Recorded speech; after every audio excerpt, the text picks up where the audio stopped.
jump in, but much of our current situation in Iraq started with the fall of the Ottoman Empire after World War I.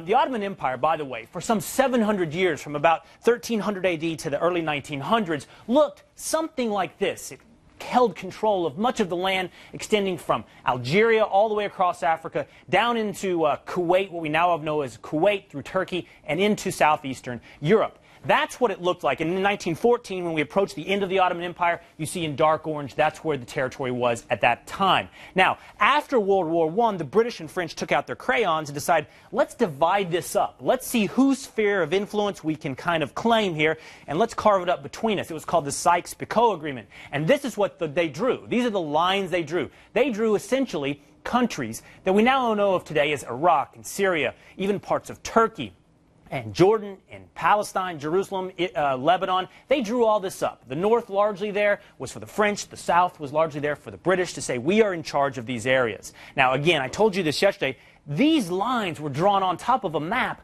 that looks more like this in reality. This is your sectarian divides across that area to show what areas are Shiite Islam, what areas are Sunni Islam. And this says nothing, by the way, of the ethnic and tribal divides. You're talking about Alawites and Hashemites and on and on. This area is so divided and fractured, and yet we drew these fictional lines on top of it to create some sense of order over who would control it. Now, how did we do that? It took some serious mechanism. Well, we put, when I say we, the West, men like this in charge of the region. Let's put some pictures up. These are your authoritarians and dictators, their lineage, their predecessors or the guys that followed them, that held some sense of stability over all of these countries. Up in Turkey, you have Ataturk.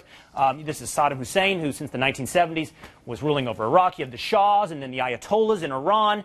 And then you had what was a Hashemite tribal leader, King Abdullah and his predecessors in Jordan, ruling much of this region. They did it with an iron fist. They held this fractured community together.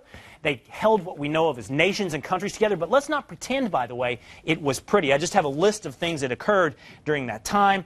Of course, in Turkey, you had the Armenian genocide. There were 1.5 million Armenians that were killed. In Greece, you had another genocide that killed Greeks.